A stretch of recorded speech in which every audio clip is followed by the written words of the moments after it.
السلام علیکم ورحمۃ اللہ وبرکاتہ نحمدہ ونصلی علی رسولہ الکریم بسم اللہ الرحمن الرحیم۔ حضرات، اس سے پہلی ویڈیو میں ہم نے مسلمانوں کی حبشہ کی طرف ہجرت کے تعلق سے کچھ باتیں بتائی تھیں۔ جب مسلمان ملک حبشہ میں ہجرت کر کے گئے اور وہاں چین سکون کی زندگی گزارنے لگے تو مکہ کے کافروں کو بہت برا لگا۔ وہ کبھی یہ نہیں چاہتے تھے کہ مسلمان کہیں بھی چین اور سکون سے زندگی گزار سکیں، لہٰذا کفار مکہ نے کچھ لوگوں کو ملک حبشہ بھیجا تاکہ وہ حبشہ کے بادشاہ کو بتائیں اور بہکائیں، اور وہ ملک حبشہ کا بادشاہ نجاشی ان مسلمانوں کو اپنے ملک سے نکال دے اور وہ مسلمان واپس مکہ میں آ جائیں اور پھر انہیں کفار مکہ ستائیں، ظلم کریں۔ ان کافروں نے وہاں جا کر پوری کوشش کی، لیکن بادشاہ نے ان مسلمانوں کو اپنے ملک سے نہیں نکالا۔ بادشاہ نے مسلمانوں کو اپنے دربار میں جب بلایا تو وہاں حضرت علی رضی اللہ تعالیٰ عنہ کے بھائی حضرت جعفر رضی اللہ تعالیٰ عنہ نے بادشاہ سے کیا کیا باتیں کہیں، یہ میں آپ کو بتا رہا ہوں۔ بادشاہ کے دربار میں جب مسلمان پہنچے اور حضرت جعفر رضی اللہ تعالیٰ عنہ ان کے سردار اور امیر بن کر گئے، اور حضرت جعفر رضی اللہ تعالیٰ عنہ نے ہی بادشاہ سے گفتگو کی۔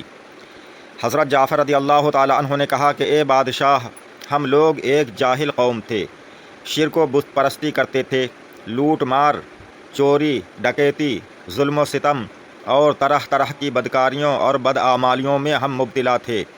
اللہ تعالیٰ نے ہماری قوم میں سے ایک شخص کو رسول بنا کر بھیجا جس کے حسب و نسب اور صدق و دیانت کو ہم پہلے سے جانتے تھے۔ اس رسول نے ہمیں شرک و بت پرستی سے روک دیا اور صرف ایک خدائے واحد کی عبادت کا حکم دیا، اور ہر قسم کے ظلم و ستم اور تمام برائیوں اور بدکاریوں سے ہمیں منع کیا۔ ہم اس رسول پر ایمان لائے اور شرک و بت پرستی چھوڑ کر تمام برے کاموں سے تائب ہو گئے۔ بس یہی ہمارا گناہ ہے جس پر ہماری قوم ہماری جان کی دشمن ہو گئی، اور ان لوگوں نے ہمیں اتنا ستایا کہ ہم اپنے وطن کو چھوڑ کر آپ کی سلطنت کے زیر سایہ پرامن زندگی بسر کر رہے ہیں۔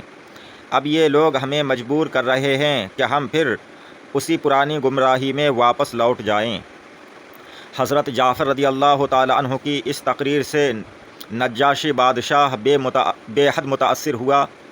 یہ دیکھ کر کفار مکہ کے سفیر عمرو بن عاص نے اپنے ترکش کا آخری تیر بھی پھینک دیا اور کہا کہ اے بادشاہ، یہ مسلمان لوگ آپ کے نبی حضرت عیسیٰ علیہ السلام کے بارے میں کچھ دوسرا ہی عقیدہ رکھتے ہیں جو آپ کے عقیدے کے بالکل ہی خلاف ہے۔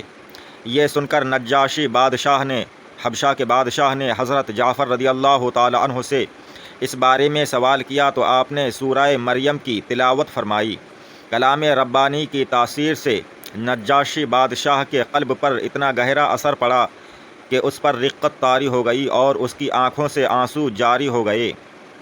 حضرت جعفر رضی اللہ تعالی عنہ نے فرمایا کہ ہمارے رسول صلی اللہ علیہ وسلم نے ہم کو یہی بتایا ہے کہ حضرت عیسیٰ علیہ السلام خدا کے بندے اور اس کے رسول ہیں، جو کنواری مریم کے شکم مبارک سے بغیر باپ کے خدا کی قدرت کا نشان بن کر پیدا ہوئے۔ نجاشی بادشاہ نے بڑے غور سے حضرت جعفر رضی اللہ تعالی عنہ کی تقریر کو سنا اور یہ کہا کہ بلا شبہ انجیل اور قرآن دونوں ایک ہی آفتاب ہدایت کے دو نور ہیں، اور یقیناً حضرت عیسیٰ علیہ السلام خدا کے بندے اور اس کے رسول ہیں، اور میں گواہی دیتا ہوں کہ بے شک حضرت محمد صلی اللہ علیہ وسلم خدا کے وہی رسول ہیں جن کی بشارت حضرت عیسیٰ علیہ السلام نے انجیل میں دی۔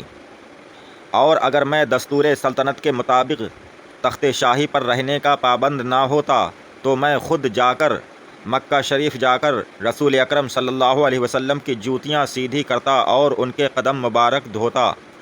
بادشاہ کی تقریر سن کر اس کے درباری جو کٹر قسم کے عیسائی تھے ناراض اور برہم ہو گئے، مگر نجاشی بادشاہ نے جوش ایمانی میں سب کو ڈانٹ پھٹکار کر خاموش کر دیا، اور کفار مکہ جو کہ تحفے لے کر گئے تھے، ہدیے لے کر گئے تھے، اس بادشاہ نے ان کے ہدیے تحفے واپس کر دیے اور ان سب کو واپس کر دیا۔ عمرو بن عاص اور عمارہ بن ولید یہ دو لوگ دربار میں گئے تھے، ان کو وہاں سے بادشاہ نے نکلوا دیا اپنے دربار سے، اور مسلمانوں سے کہہ دیا کہ تم لوگ میری سلطنت میں جہاں چاہو امن و سکون کے ساتھ آرام اور چین کی زندگی بسر کرو، کوئی تمہارا کچھ نہیں بگاڑ سکتا۔ واضح رہے کہ نجاشی بادشاہ مسلمان ہو گیا تھا، چنانچہ اس کے انتقال پر حضور صلی اللہ تعالیٰ علیہ وسلم نے مدینہ منورہ میں اس کی نماز جنازہ پڑھی۔